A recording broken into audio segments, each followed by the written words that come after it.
சரண் Krishna YouTube சேனலுக்கு உங்களை அன்புடன் வரவேற்கின்றேன். பங்குனி மாதம் பௌர்ணமியில் குலதெய்வத்திற்கு இந்த ஒன்றை செய்ய மறக்காதீர்கள். என்ன செய்யணும், எப்படி குலதெய்வ வழிபாடு பௌர்ணமியில் செய்யணும் அப்படிங்கிறத பற்றி தான் இந்த வீடியோவில் தெளிவாக நம்ம பார்க்க போகிறோம். நம்ம சேனலில் உள்ள வீடியோவை ஃபஸ்ட் டைம் நீங்கள் பார்க்குறீங்க அப்படின்னா மறக்காமல் நம்ம சேனலை சப்ஸ்கிரைப் பண்ணி வச்சுக்கோங்க. நம்ம சேனலில் தொடர்ந்து குலதெய்வ பதிவுகள், ஆன்மீக தகவல்கள் வந்து கொண்டே இருக்கும். வாங்க வீடியோக்குள்ளே போகலாம். நம்ம சேனலை தொடர்ந்து பார்க்குறவங்க எல்லாத்துக்குமே தெரிஞ்சிருக்கும், மாதம் குலதெய்வ வழிபாடு பௌர்ணமியில் எப்படி செய்யணும் அப்படிங்கிற பதிவை நம்ம தொடர்ந்து கொடுத்துக்கிட்டு தான் வரும். ஒவ்வொரு மாதமுமே பௌர்ணமி வழிபாடு புதிதாக நிறைய பேர் பார்த்து செஞ்சு நிறைய பலன்கள் அடைஞ்சிட்டு இருக்கோம். ரொம்ப சந்தோஷமாக இருக்குது, மன நிறைவாக இருக்குது அப்படிங்கிற உங்கள் கருத்துக்களை பார்க்கும்போதும் கேட்கும்போதும் எனக்கு ரொம்பவே சந்தோஷமாக இருக்குது. அதே போல் இந்த வருடம், இந்த வருடத்தின் கடைசி மாதமான பங்குனி மாதம் பௌர்ணமியில் குலதெய்வத்தை எப்படியெல்லாம் வழிபாடு செய்யலாம், என்னென்ன சிறப்புகள் இருக்குது அப்படிங்கிறத தெளிவாக பார்க்கலாம். முதல்ல இந்த பௌர்ணமி வழிபாடில், இந்த பங்குனி மாதம் பௌர்ணமியில் யார் முக்கியமாக பௌர்ணமி பூஜை செய்யணும், செஞ்சால் கை மேலே பலன் கொடுக்கும் அப்படிங்கிறத பார்த்துடலாம். பெண் குழந்தை வரம் வேண்டி எனக்கு பொம்பளை பிள்ளை தான் பிறக்கணும் அப்படின்னு நினச்சி காத்துட்ருக்கிறவங்க இந்த பௌர்ணமி பூஜையை தவற விடவே விடாதீங்க. மற்றபடி உங்களுக்கு என்ன குறைகள் இருந்தாலும் சரி, நிறைகளுக்கு நன்றி சொல்வதற்கோ, உங்கள் குலதெய்வ வழிபாடு பௌர்ணமி அன்று வீட்லேயே எளிய பூஜை செய்து பாருங்கள், கை மேலே பலன் கொடுக்கும். அதற்கு முதல் சாட்சி நான் தான். எனக்கு அதிக கடன்கள் இருந்தது. நான் தொடர்ந்து பௌர்ணமி பூஜை செய்யும்போது என்னுடைய கடன்கள் குறைந்தது. என்னுடைய அடகுகள் வைத்த நகைகள் மீட்கப்பட்டன. 12 வருடங்களாக எனக்கு கிடைக்கல அப்படின்னு நான் ஏங்கின பொருள் எனக்கு இந்த பௌர்ணமி பூஜை செய்த 3 மாதங்களில் எனக்கு திருப்பி கிடைச்சது. நான் பெற்ற இன்பம் நீங்களும் பெறணும். கண்டிப்பாக பௌர்ணமி பூஜை ஒவ்வொரு மாதமும் வீட்டிலையே எளிய முறையில் செஞ்சு பாருங்கள். உங்களுக்கு கண்டிப்பாக நல்ல மாற்றம் ஏற்படும்.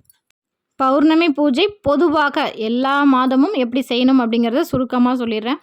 பௌர்ணமிக்கு நாள் வீடை சுத்தம் பண்ணிடுங்க. சுத்தம் பண்ணி பூஜை அறை எல்லாத்தையும் சுத்தம் பண்ணி வச்சு, உங்கள் குலதெய்வ படம் நீங்கள் வச்சுருந்தாலும் சரி, குலதெய்வத்திற்காக நீங்கள் என்ன வச்சுருக்கீங்களோ, இல்லை குலதெய்வ ஆயுதம் வச்சுருக்கோம், குலதெய்வ பெட்டி வச்சுருக்கோம், எதை வச்சுருந்தாலும் சரி, நீங்கள் இல்லை எங்களுக்கு குலதெய்வ படம் உக்கர தெய்வம், எங்களுக்கு குலதெய்வ படம் வீட்டில் வச்சு வணங்கக்கூடாதுன்னு சொல்லியிருக்காங்க. நாங்கள் தினமும் குலதெய்வத்தை தான் நினச்சி விளக்கு ஏற்றுவோம், மற்றபடி குலதெய்வ படமோ பொருளோ எங்கள்கிட்ட இல்லை அப்படிங்கிறவங்க ஒரு சார்ட் பேப்பர் எடுத்துக்கோங்க. 4 புறமும் மஞ்சள் வச்சுக்கோங்க. அதில் நடுவில் முதல்ல பிள்ளையார் சொல்லி போட்டு, என் குலம் காக்கும் குலதெய்வமே, உங்கள் குலதெய்வத்தின் பெயர் தெரிஞ்சால் எழுதுங்க. தெரியாதவங்களும் என் குலம் காக்கும் குலதெய்வமே துணைன்னு எழுதுங்க.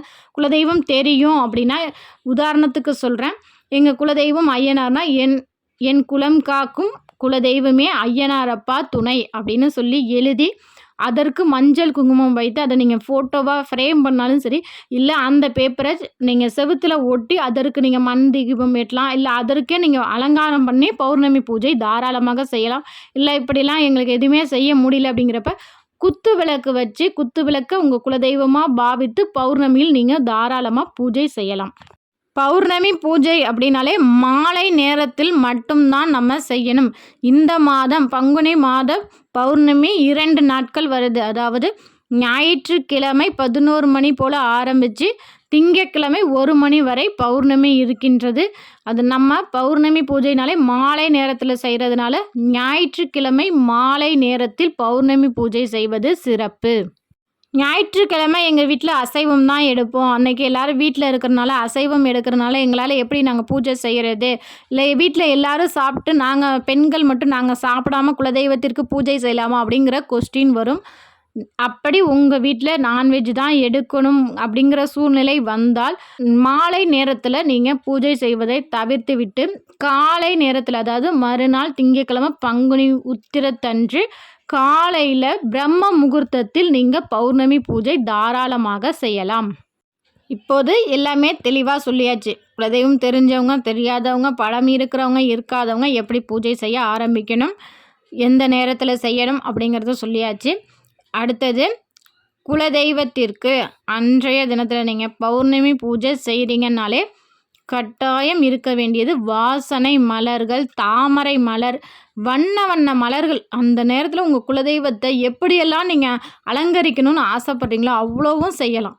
பௌர்ணமியில் நீங்கள் குலதெய்வ கோயிலுக்கு போக முடிஞ்சவங்க தாராளமாக போகலாம். பௌர்ணமிங்கிறது ரொம்பவே ஒரு சக்தி வாய்ந்த நாள். இது அறிவியல் பூர்வமாகவும் நிரூபிக்கப்பட்டது. அந்த நாளில் ஆறு குளங்களில் ஏரிகள்லாம் பார்த்திங்கன்னா அந்த நீரில் வந்து சலசலப்பு அதிகமாக இருக்கும். ஏன்னா நல்ல ஆற்றல்கள் அந்த நேரத்தில் அதிகமாக இருக்குது அப்படிங்கிறத சயின்டிஃபிக்கலாக ப்ரூவ் பண்ணியிருக்காங்க. அப்பேற்பட்ட நல்ல நாளில் நம்ம குலதெய்வ எல்லையில் இருக்கிறதும் சிறப்பு தான். போக முடியாதவங்க வீட்டிலேயே குலதெய்வத்தை நினச்சி பூஜை செய்வதும் சிறப்பு தான். பௌர்ணமி அன்று குலதெய்வத்திற்கு இலுப்பை எண்ணெய் ஏற்றுவது சிறப்பு. நெய் தீபம் ஏற்றுவது ரொம்ப சிறப்பு. இந்த பங்குனி பௌர்ணமியில் தான் மகாலட்சுமி தாயார் மற்றும் வள்ளி, முருகனின் மனைவி வள்ளி அம்மையார் பிறந்ததாக ஒரு ஐதீகமே இருக்குது. அதனால் மகாலட்சுமிக்கு ரொம்ப பிடிச்ச நெய் தீபம் ஏற்றுங்க. உங்கள் பூஜை அறையில் விளக்கு ஏற்றியாச்சு, சுவாமி படத்தை நல்லா அலங்காரம் பண்ணியாச்சு. அதற்கு பிறகு சுவாமிக்கு அர்ச்சனை செய்ய வேண்டும். உங்கள் குலதெய்வத்தின் பெயரை ஓம் என் குலதெய்வமே நமக, ஓம் என் குலதெய்வமே நமக அப்படின்னு 108 முறை பூக்களால் அர்ச்சனை பண்ணுங்க. நாணயங்களால் உங்களால் முடிஞ்ச 1 ரூபா நாணயம் அல்லது 5 ரூபா நாணயம் தனியாக 108 சேகரித்து வச்சு அந்த நாணயங்களால் அர்ச்சனை பண்ணுங்க. குங்குமத்தால் அர்ச்சனை பண்ணுங்க.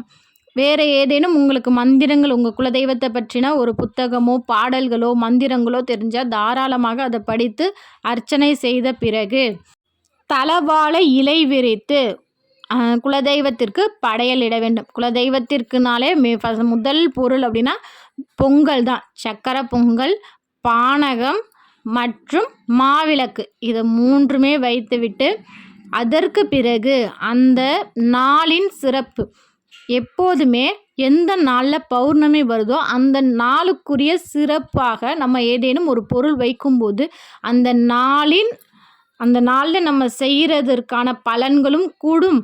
குலதெய்வத்தின் அருளாசையும் நமக்கு சேர்ந்து ஒரு சேர விரைவில் நம்ம வேண்டுதல் நிறைவேறும். அப்பேற்பட்ட பொருள் தான் இந்த முறை ஞாயிற்றுக்கிழமை வர்றதுனால ஞாயிற்றுக்கிழமை சூரிய பகவானுக்கு உரிய தினம். சூரியனின் ஒளியை முழுமையாக பெற்று நிலவின் ஒளி நமக்கு கொடுக்கின்றது. அப்பேற்பட்ட நல்ல நாளில் கோதுமையால் ஆன ஏதாவது ஒரு பதார்த்தம் உங்கள் படையலில் இருப்பது போல் பார்த்து கொள்ளுங்கள்.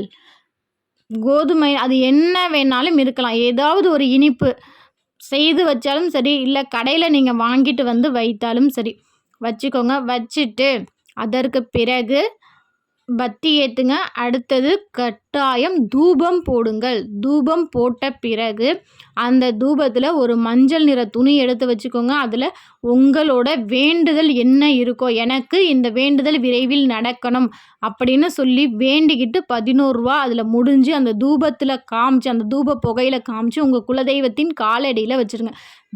தூப ஆராதனை காட்டி உங்கள் பூஜையை நிறைவு செய்து கொள்ளுங்கள். அந்த பிரசாதத்தை, படையில் உள்ள பிரசாதத்தை கொஞ்சம் நேரம் கழித்து வீட்டில் உள்ளவங்க எல்லாத்துக்கும் கொடுத்து சாப்பிடுங்க. மறுநாள் அந்த இலையில் உள்ள மிச்சத்தையும் சரி, அந்த பொங்கல் ஏதாவது இலையில் இருக்கும்ல அந்த இலையோடு சேர்த்து பசுவிற்கு கொடுத்து விடுங்க. அதே போல் உங்களுக்கு பண பிரச்சனை இருக்குது, எனக்கு பணம் வீட்டில் புழங்கவே மாட்டுது, வறுமை அதிகமாக இருக்குது அப்படிங்கிறவங்க இந்த வழிபாடு செய்யுங்க. அதாவது மஞ்சள் துணி, சிகப்பு துணி, பச்சை துணி, இதில் எந்த சட்டப்பிட்டு துணி உங்களுக்கு கிடைச்சாலும் சரி, சின்ன சதுரமாக வெட்டி அதில் பச்சை கற்பூரத்தை வச்சு பச்சை கலர் நூலில் கட்டி அந்த தூபத்தில் காமிச்சு நீங்கள் பூஜை செய்கிறதுக்கு முன்னாடி, அதாவது பூக்களால் அலங்காரம் பண்ணிங்கள்ல, பண்ண உடனேயே அந்த பச்சை கற்பூரத்தில் ஆன மூட்டையை வச்சிடணும். நீங்கள் தூபம் காட்டும்போது அந்த பச்சை கற்பூரத்தை மூட்டையாக கட்டியிருக்கீங்க பார்த்தீங்களா, அதை எடுத்து தூபத்தில் காமிச்சு திருப்பியும் குலதெய்வத்தின் பாதத்திலே வச்சிடணும். மறுநாள் அந்த இலையெல்லாம் எடுத்து பசுவிற்கெல்லாம் போட்டதற்கு பிறகு மறுநாள் நீங்கள் அர்ச்சனை பண்ண பூக்கள் இருக்கும் பார்த்தீங்களா, அந்த பூக்களும் நீங்கள் அந்த பச்சை கற்பூரம் கட்டி வச்சுருக்கீங்களா அதையும் எடுத்து நீங்கள் பணம் வச்சு எடுக்கிற இடத்துல அதை வச்சுருங்க. அது பீரோலாக இருக்கலாம், கல்லாப்பெட்டியாக இருக்கலாம், இல்லை நீங்கள் எங்கே பணம் வச்சு எடுக்கிறீங்களோ அந்த இடத்துல வச்சுருங்க. கண்டிப்பாக அந்த மாதம் முழுவதுமே, அதாவது காசு இருந்துக்கிட்டே இருக்கும், இல்லை அப்படிங்கிற அளவுக்கு இல்லாமல் காசு உங்களுக்கு தாராளமாக புழக்கத்திற்கு இருக்கும். அதுலேயும் இந்த முறை ஞாயிற்றுக்கிழமை வர்ற பௌர்ணமிங்கிறதுனால எந்த ஒரு முதல் தொடக்கத்திற்குமே ரொம்ப ரொம்ப நல்ல நாள் ஞாயிற்றுக்கிழமை. அதனால் நான் பௌர்ணமி பூஜை செய்ய ஆரம்பிக்க போகிறேன் அப்படிங்கிறவங்க இந்த பௌர்ணமியிலேருந்து ஆரம்பிங்க. ரொம்ப நல்ல தொடக்கமாக இருக்கும். கண்டிப்பாக உங்கள் வேண்டுதல் அனைத்துமே விரைவில் நிறைவேறும். திங்கட்கிழமை சாமி கும்பிட்றவங்களுக்கு நான் கட்டாயம் இன்னொரு பதிவு கொடுக்குறேன். இதுவே இவ்வளோ பெருசாக வந்துருச்சு. கண்டிப்பாக எங்களால் ஞாயிற்றுக்கிழமை சாமி கும்பிட முடியல அப்படிங்கிறவங்களுக்கு திங்கட்கிழமை அன்றைய தின சிறப்பு அப்படின்னு சொல்லி திங்கட்கிழமை காலையில் நம்ம நெய்வேத்தியமாக வேறு ஒரு சிறப்பு பொருள் வைக்கணும். அதுக்கேற்ற மாதிரி நான் அடுத்த பதிவில் கட்டாயம் நான் கொடுக்குறேன். அது மட்டும் இல்லை, பங்குனி உத்திரத்தை பற்றியும் குலதெய்வத்தின் பதிவை பற்றியும் நான் கட்டாயம் கொடுக்குறேன். இந்த வீடியோ உங்களுக்கு பயனுள்ளதாக இருக்கும் என்ற நம்பிக்கையில் மற்றொரு வீடியோவில் சந்திக்கிறேன். இந்த வீடியோ ரொம்ப பெருசாக இருக்குது, ஏன் இவ்வளோ இழுத்து சொல்கிறீங்க அப்படின்னு சொல்லி நிறைய பேர் கேட்குறீங்க. கண்டிப்பாக நம்ம வீடியோ போன தடவைக்கு இந்த தடவை அதிக பேர் பார்க்குறாங்க. அந்த புதுசாக பார்க்குறவங்களுக்கு நிறைய சந்தேகம் வந்துக்கிட்டே இருக்குது. இந்த மாதிரி தெளிவாக சொல்லிட்டா அவங்களுக்கு சந்தேகம் அப்படிங்கிறது வரமாட்டுது. அந்த ஒரே காரணத்துக்காக மட்டும்தான் நான் இவ்வளோ தெளிவாக சொல்கிறேன். கண்டிப்பாக எல்லாமே பாருங்கள், உங்களுக்கு பயனுள்ளதாக இருக்கும். நன்றி, வணக்கம்.